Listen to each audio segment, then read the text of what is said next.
Hey, I'm your humble host, Fizz Ed Music, and this right here is Urban Politics. I want to thank you all for liking and subscribing. As soon as you have a chance, please take your little cell phone over to YouTube, like and subscribe. Fizz Ed Music, Urban Politics, where politics lives. Without further ado, let me jump right into this like a corn drive because there's all types of tasty and delicious politics for us to sink our teeth into.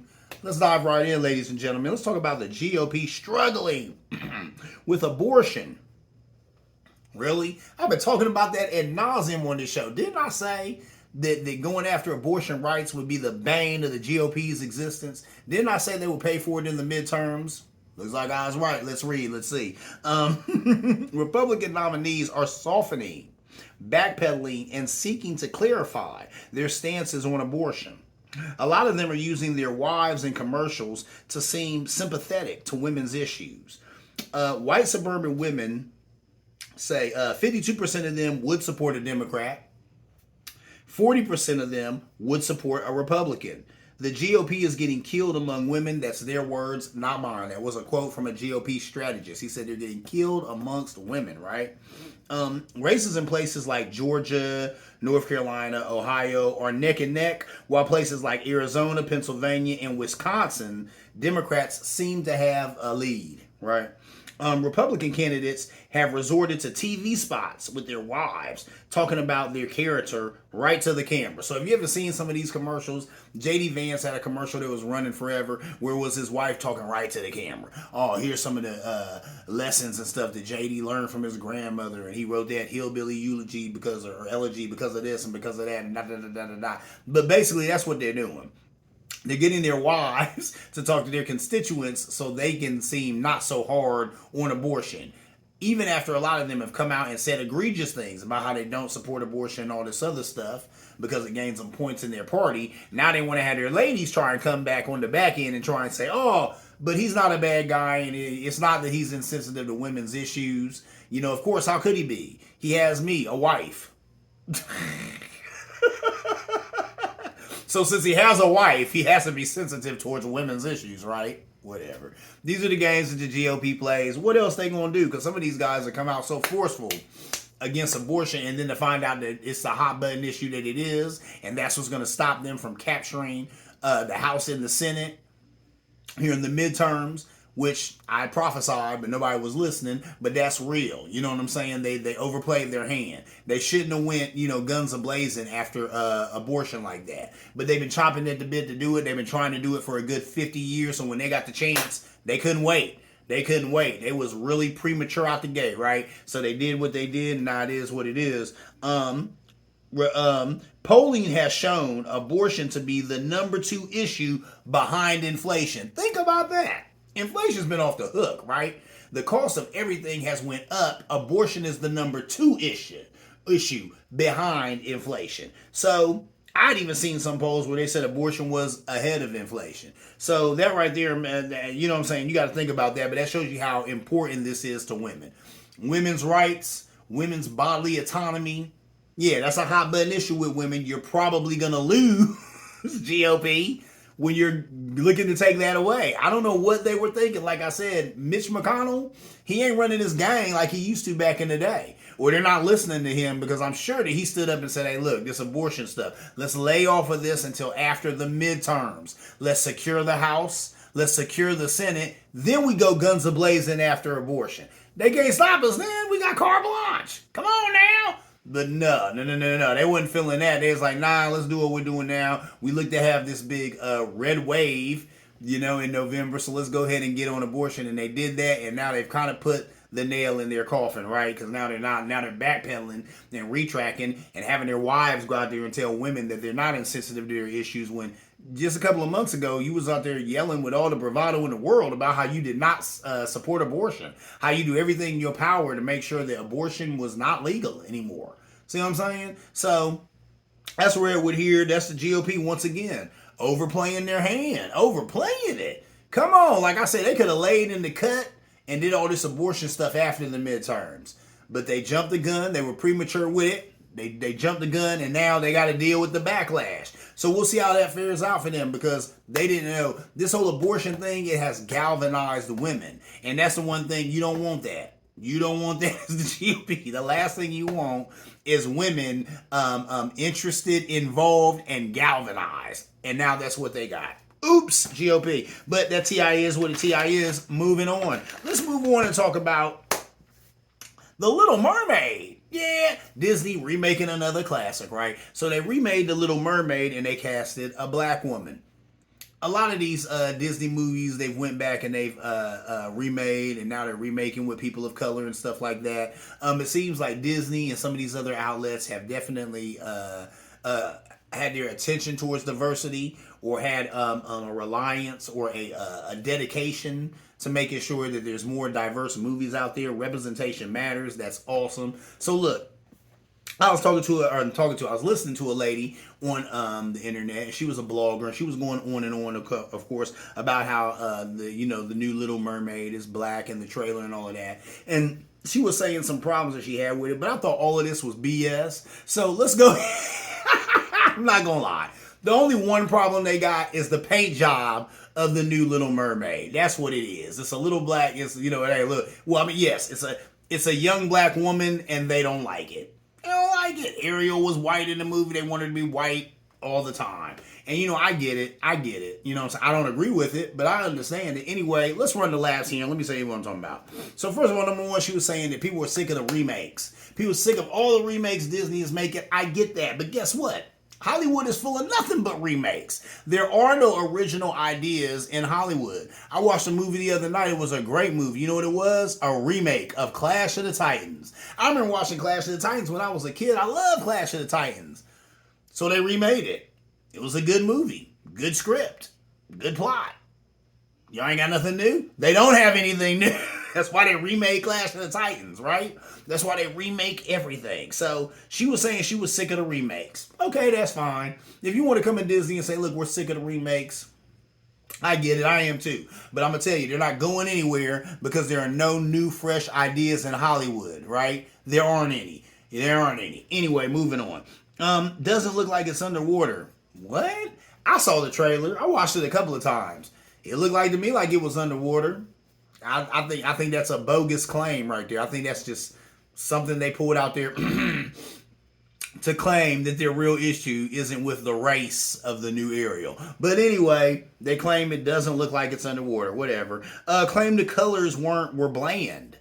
What? The colors were bland. Nah, Disney, you know what I'm saying? They are an outfit and they do cartoons, and usually the cartoons have these vibrant, exuberant colors or whatever, but this is a live action story about the Little Mermaid that they're bringing to the film. I didn't expect it to be super colorful and all that, and I thought the colors were just fine. Once again, I think that's a garbage excuse, trying to tiptoe around the real reason you have a real problem with her, but whatever. They didn't like how she sang the song. I guess there's a song in The Little Mermaid that Ariel, was famous for singing or whatever. I think, something about how she loved the sea, but she wanted to be a part of the rest of the world. I don't know. I don't get into The Little Mermaid, but I thought the singing was great. And this young lady, this Halle Bailey, she's known for singing. Her voice is amazing. It was amazing. I've never really listened to that song before. I thought when she sang it, it was amazing. It was great. So once again, that's another BS concern from people who just don't want to say what the real issue is. Anyway, then they talked about race swapped. Race swapped. Really? So I guess people have a problem because they're like, yeah, the original Ariel was white. Why do we have to do all this race swapping? All this is about identity politics and all that garbage, all these buzzwords that some of these conservatives and other idiots want to use. Get out of here, man. I'm gonna tell you something. When you've been on top for so long and then a little equality comes into play, it feels like oppression. So that's what you get. So when Bill Maher and some of these other people are talking about how they have a problem with some of the stuff that's going on, they call it woke this and woke that. Nah. This is just playing fields being made equal. And since you've been on top for so long, it feels like oppression. When when you've been number one for so long, whenever anything is done, it's going to reflect you. It's going to look like you. It's going to be about you and your experience. When you're used to looking at TV and seeing people who look like you, who mirror your life experiences, your image or whatever. now whenever you don't see that, no, now I'm being oppressed. Now they're coming after us. This is ridiculous. They tripping off a black Little Mermaid. Do you know how many parts should have went to people of color and they did not? Because Hollywood loves to whitewash history. They love to whitewash stories, don't they? That's all they do it, you know? The Last Samurai was Tom Cruise. Put that together in your head. The Last Samurai was Tom Cruise. Seriously? That's god darn ridiculous. It really is. But Hollywood does it all the time.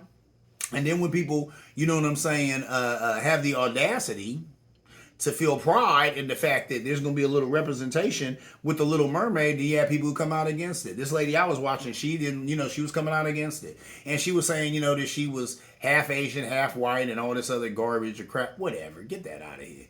Get that out of here. For years, a lot of these characters have been white, and there was no alternative. Now that we finally have some of these characters, you know, who are black, who are other ethnicities or whatever, a little diversity, you know what I'm saying, around here, people just have such a big problem with it. Get over it. But what I like most about this is it ain't going nowhere. It ain't going nowhere. There's a time when they would have led with Halle Bailey here, and they would have said, yeah, this is our new Little Mermaid. And then there would have been all this backlash on the internet, and they would have backed off of it and be like, oh, okay, well, we're changing streams now. We're not going to do that anymore. But those days are gone.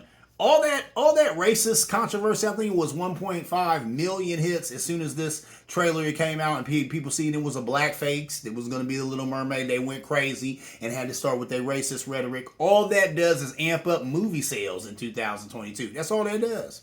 You know, and they talk about they're gonna say activists running the show at Disney. Wow, I wish. That'd be great if that's the truth. I don't think that's the truth. Do you have people who working at Disney who are in the LGBTQ community? Yeah, you do. Do you have people working at Disney who are black? Yes, you do. Do you have people working at Disney who are Asian, who are Indian, who are all types of ethnicities, and they want to see some representation in some of these cartoons and movies that they grew up with? Yeah. So that's what's going on. And none of this stops it. None of this stops. Like I said, all that racist backlash and stuff that she got, all that does is amp up movie sales. And that's all Disney is like, cool, go ahead and hate. Because the more hate you spew on it, the more eyes we get on it. And that's true. I wouldn't even been thinking about this if I hadn't heard about all the racial backlash she got, right? The Little Mermaid? My son don't get into that. I wouldn't have been watching that. But now I'm going to watch it and support this sister because of that. But then too, I you know what I'm saying, now I know that, of course, this is still going on, but it's always like that. Whenever they talk about a black Spider-Man or a black Superman or a black Wonder Woman or any of these characters who have historically been white, as soon as they talk about letting a black person do the role, Idris Elba as James Bond, there was all this backlash about it. Now I think that's not even happening or whatever. They said, I think for some reason that's not, I don't know.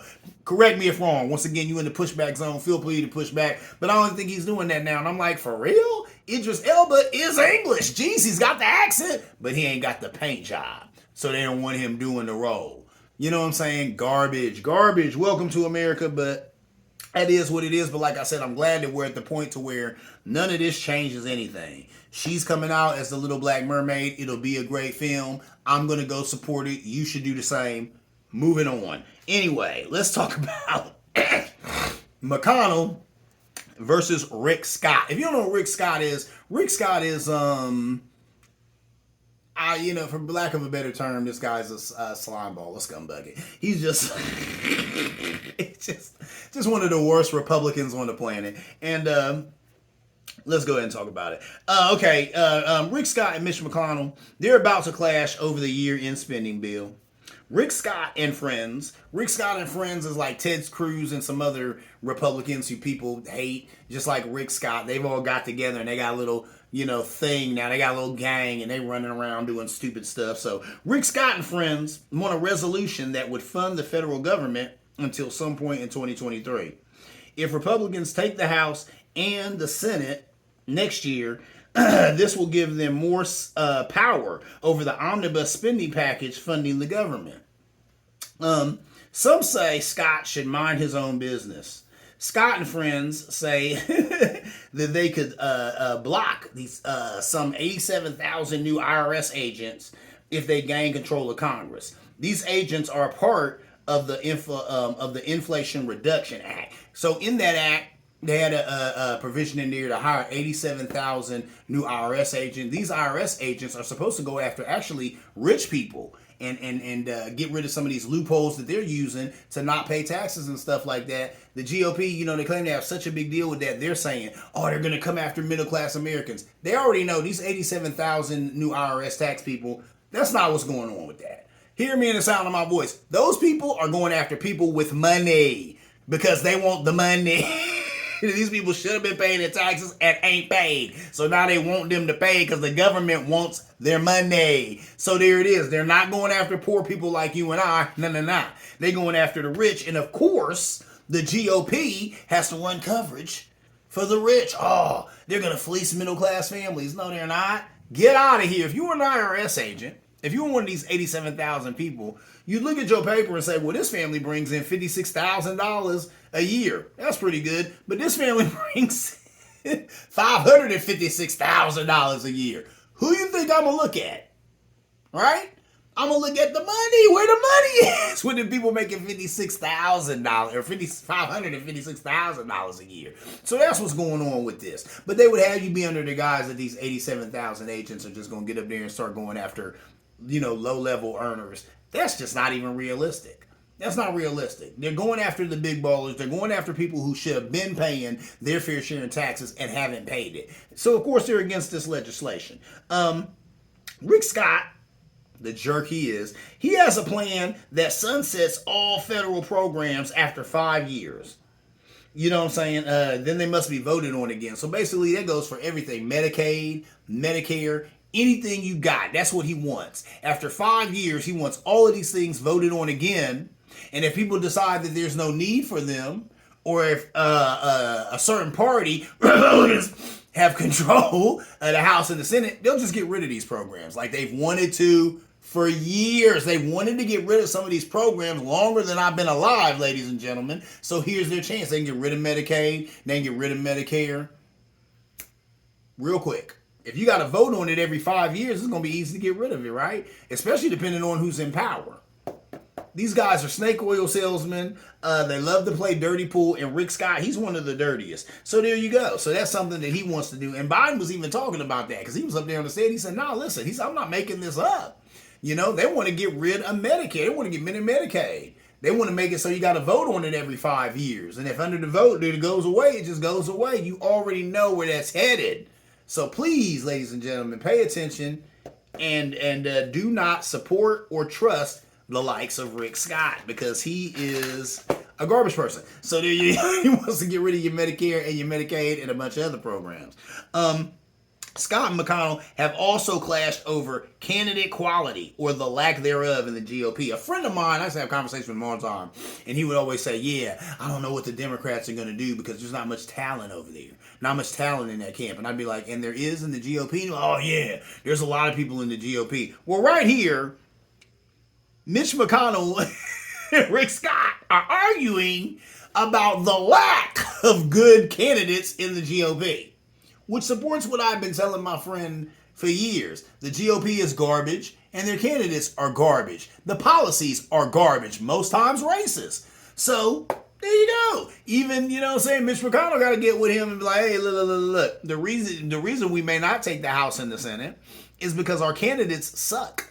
We have candidates who are still falling under Lord King Trump. We have candidates who still won't say out of their mouth that Joseph R. Biden won the election and is the legitimate president. We have candidates who stormed the Capitol January 6th. Mitch McConnell is not stupid, okay? He's an evil, horrible man who has not a policy I agree with, but he's not stupid. He's a very savvy political athlete. And he knows, you know what I'm saying? He knows that some of these candidates are garbage. You know what I'm saying? That's why they're not going to have any big wins for the GOP. Because they're not good candidates. They don't know how to talk. They don't know how to walk. So the TI is what a TI is. And how about this? Mitch McConnell, he been doing this thing a lot longer than the likes of a Rick Scott. Rick Scott's a younger dude. You know what I'm saying? So he really should pay attention to Mr. McConnell. Because both of them are garbage people. And both of them support the same corrupt gang, but one of them is a hardcore political hustler, and that's Mitch McConnell, not Rick Scott. Anyway, moving on. Rick Scott, you know what I'm saying? He had the audacity to call Mitch McConnell and other Republicans who are critical of the GOP candidates cowards and said they're traitors to the conservative base. That's just a bunch of BS smoke right there. You know what that is? That's Rick Scott still being beholden to that Trump base.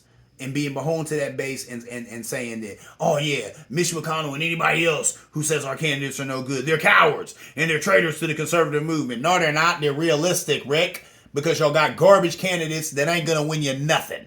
And Mitch McConnell ain't stupid. The man been doing it for too long. He's a real life political hustler. And when he tells you that the party ain't looking right, the party ain't looking right, baby. So with that said, once again, Mr. Scott, you better start listening to McConnell. You know what I'm saying? Because he's an old man, but he knows what he's doing. Been there a lot longer than you. Okay? Been a politician a little longer than you, Rick. He knows what he's doing, and he knows when your party looks lame. And y'all, like, with all this abortion, all this other stuff, y'all just got some lame candidates up there. Y'all probably aren't going to capture the House or the Senate. Maybe they were saying they probably retain the Senate, but they might not get the gains in the House they were thinking. I'm sitting here prophesying that I hope they don't get either, because their candidates are just garbage. You know, here's the thing. You can be a snake oil salesman. You can have horrible politics, but you got to be enough of a politician to articulate it in a way to where people don't think it's so bad. And none of these men or women, they don't have that. They don't have the gravitas for these positions. T.I. is what T.I. is. Moving on. Let's talk about the last thing I want to talk about is Hilliard City Schools. Yeah, let's bring it local, ladies and gentlemen. Let's get real local with it. Let's talk about how Hilliard has a safe space badge worn by teachers.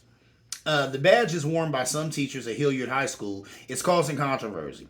It shows support for the LGBTQ community. The badge has a QR code on the back that could expose kids to sexually explicit material. Teachers say the QR code is just a resource for adults, not for kids. Some say, why does anyone need access to that type of content to show concern for the LGBTQ community? Some parents say they like the idea of the LGBTQ youth knowing that they are in a safe place and that they are supported and that they have someone they can talk to. So there's that. The badges were provided by the NEA, National Education Association, and the HEA, Hilliard Education Association, to any teacher who wanted one. They say, I'm here. That's what the badges say on them. I'm here. Now, on the back of them is that QR code. And they claim that code is just a resource for adults to be able to go to understand more about the LGBTQ community. I don't understand that. They were saying that QR code led to some really rough same-sex porn on the internet. I don't understand how that helps you understand that population more, but whatever. They were saying a lot of, let me read on, listen. They say, I'm here on the front. Teachers were advised to cover up the QR code on the back. So there you go. So there's a QR code on the back, but they said it was just a reference for the teachers. So a lot of teachers were told to cover that up so no kid could see that or go to that link or whatever. But on the front, it says, I'm here. I don't think that's a bad thing.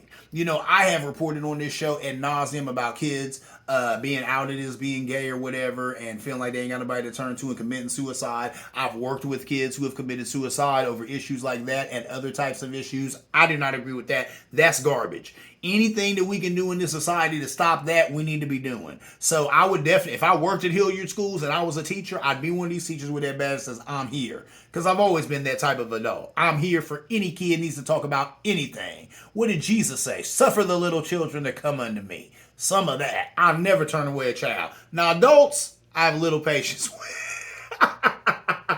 But, you know what I'm saying, if you're under 21, 22, 23, 24, 25, I got all the patience in the world because you're a kid. You just don't know no better, right?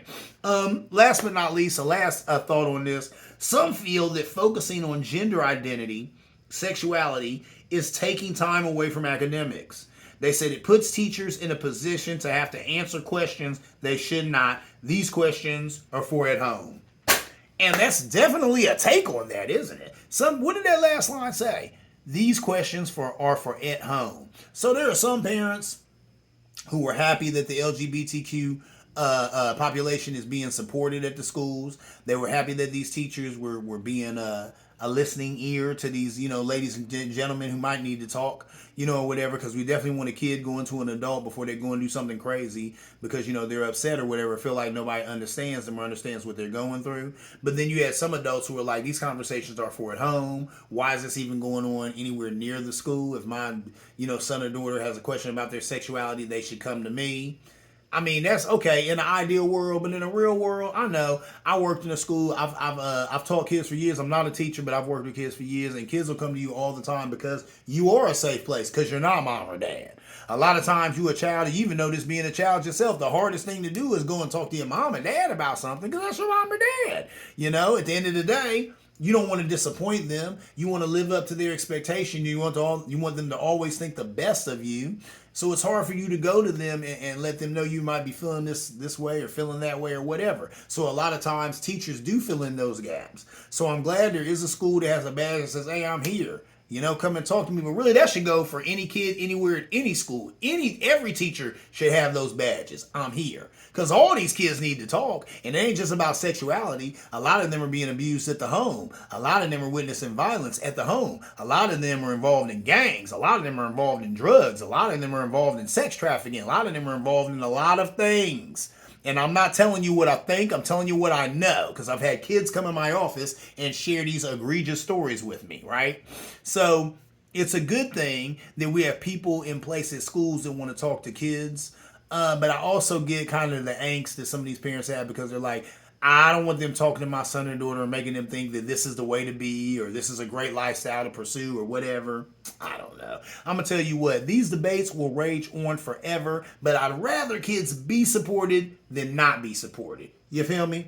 That's what's up. So, I'm your humble host, Phys Ed Music. This right here is Urban Politics, where politics lives. I want to thank you all for liking and subscribing.